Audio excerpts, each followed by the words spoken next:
حضرت آبا امام جعفر صادق علیہ السلام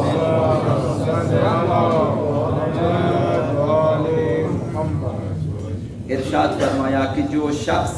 بغیر بصیرت کے، بغیر علم و آگاہی کے اعمال انجام دیتا ہے، وہ اس شخص کی مانند ہے جو بے راہا چلتا ہے، یعنی غلط راہ پہ چلتا ہے، معلومات نہیں ہے راستے کے بارے میں، چلتا جا رہا ہے، بے راہا جاتا ہے، وہ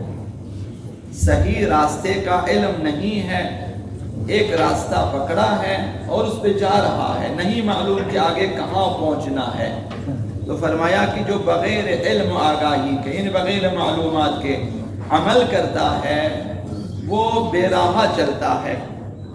اور وہ جتنی تیزی سے چلے گا اسی حساب سے اپنی منزل اور اپنی مراد سے دور ہوتا جائے گا، کیونکہ معلومات نہیں ہے۔ اب اگر اندازن انسان اعمال انجام دیتا جائے، حج کے اعمال، مناسک حج وغیرہ، زیارات، خیرات انجام دیتا جائے، جبکہ پتہ نہ ہو کہ صحیح کر رہا ہوں یا غلط، ممکن ہے کہ کسی حد تک وہ جو ہیں ایسے ہی برابر آ جائے کہ شرعی احکام کے مطابق ہوں، اور بہت سارے احکام، شرعی احکام کے مطابق بہت سارے اعمال واقعی نہیں ہوں گے، تو ان میں وہ گمراہ ہو جائے گا۔ اب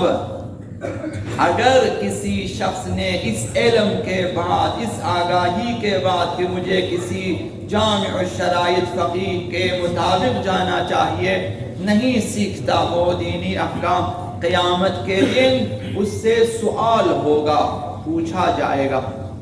کہ احکام و معارف دینی سیکھنے میں اس نے کوتاہی کی، کیوں کوتاہی کی؟ وظائف شرعیہ پہ عمل نہ کیا، تو پوچھا جائے گا کیوں وظائف شرعیہ پہ عمل نہ کیا، اندازن کیوں عمل کیا، پوچھا جائے گا۔ اس سلسلے میں آبا امام صادق علیہ السلام نے ارشاد فرمایا کہ خداوند متعال قیامت کے دن بندے سے سوال کرے گا کہ جس نے وظائف شرعیہ پہ عمل نہیں کیا، اس سے سوال کرے گا خداوند متعال کہ میرا بندہ، کیا تو اپنے تکالیف شرعیہ کو جانتا تھا، یعنی اپنے احکام شرعیہ کو، وظائف، اپنی ذمہ داریوں کو دینی جانتا تھا؟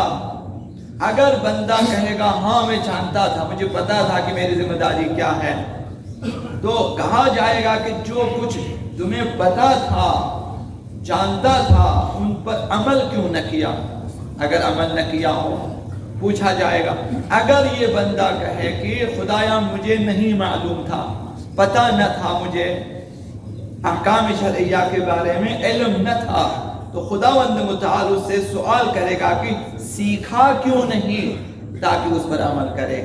دو سوالات ہوں گے، عمل نہ کیا تو اس بارے میں بھی سوال ہوگا، جانتا تھا عمل نہ کیا، اگر نہیں جانتا تھا تو سیکھنے کے سلسلے میں اس سے سوال ہوگا کہ تو نے کیوں نہیں سیکھا۔ آپ کے پاس تعلیم موجود ہے، آپ کتابیں پڑھ سکتے ہیں، آپ کے پاس سماعت موجود ہے، اگر نہیں پڑھ سکتے سن سکتے ہیں، آپ دوسروں سے سیکھ سکتے ہیں، اتنے سارے وسائل آپ کے پاس موجود ہیں، اس کے باوجود اگر ہم نے نہیں سیکھا، قیامت کے دن پوچھا جائے گا۔ اتمام حجت ہو چکا ہے، ابھی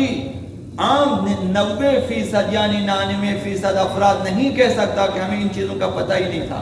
کہ کیا سیکھنا ہے، کیا سب کو معلوم ہے تقریباً کہ ہمیں وظائف شرعیہ سیکھنا چاہیے، کہ فقہاء اعظام نے فقہی مسائل لکھ کر ہمیں کتابوں کی صورت میں بھیج دیے ہیں، جگہ جگہ موجود ہیں، ہم 100، 200، 500، 1000 روپے میں سب کچھ خرید سکتے ہیں۔ اگر نہیں خریدا، نہیں سیکھا، نہیں سنا، آڈیوز ویڈیوز موجود ہیں احکام شرعیہ کا، سن بھی تو سکتے ہیں، آپ کے مورد اطمینان عالم کی ویڈیوز موجود ہیں، آڈیوز موجود ہیں، آپ سن سکتے ہیں احکام، اگر آپ دیکھ کر پڑھ نہیں سکتے۔ اگر نہیں سیکھا ہم سے قیامت کے دن پوچھا جائے گا۔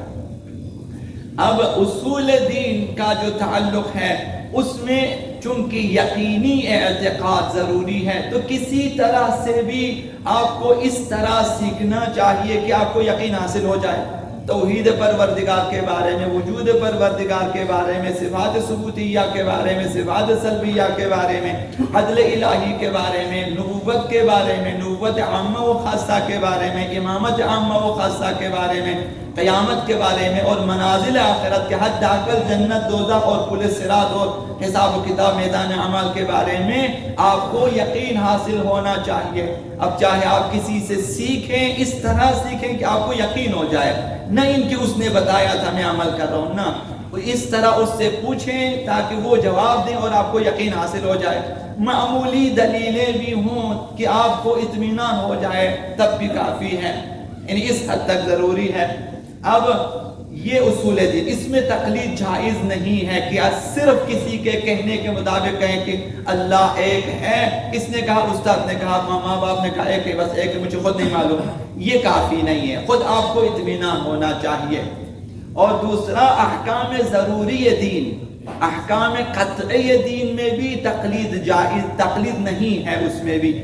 کہ نماز واجب ہے سب کو پتا ہے، اس کو کہتے ہیں قطعی دین۔ تمام مسلمانوں کو معلوم ہے کہ نماز واجب ہے، حج واجب ہے، رمضان مبارک میں روزے واجب ہیں، مثلا جو ہے سالانہ بچت پہ خمس واجب ہے، اسی طرح سے بہت سارے محرمات کے بارے میں سب کو پتا ہے، ان میں تقلید کرنے کی ضرورت نہیں ہے۔ یہ احکام، اور باقی جو مبتلا بھی احکام ہیں ان میں اگر ہم مجتہد نہیں ہیں، محتاط نہیں ہیں، تو ہمیں تقلید کرنی چاہیے۔ تیسرا راستہ اور آخری راستہ ہمارے پاس تقلید کا راستہ ہے کہ ائمہ اطہار نے ہمیں جو ہے بیان کیا ہے۔ اگر کوئی مسلمان خود دینی مسائل کو قرآن و سنت سے اخذ نہیں کر سکتا، یعنی اجتہاد نہیں کر سکتا، تو چاہیے کہ وہ احتیاط پہ عمل کرے۔ اگر احتیاط کر سکتا ہو، اگر احتیاط پر بھی عمل نہیں کر سکے، جیسے ہم لوگوں کے لیے تقریباً ممکن نہیں ہے کہ ہم احتیاط کر سکیں، ہمیں موارد احتیاط کا پتہ نہیں ہے، اور تمام فقہا کے فتاوی کا معلوم نہیں، اس وجہ ہم احتیاط نہیں کر سکتے۔ ہم جیسے لوگوں کے لیے تقلید فرض ہے، یعنی فقیہ جامع الشرائط سے احکام سیکھیں، لے لیں، اور یا آپ لکھیں یا آپ حفظ کریں یا آپ اس کو ریکارڈ کریں، وہ آپ کی مرضی ہے، اپنے لیے رکھنا چاہیے تاکہ آپ سیکھ سکیں اور سیکھنے کے بعد عمل کر سکیں۔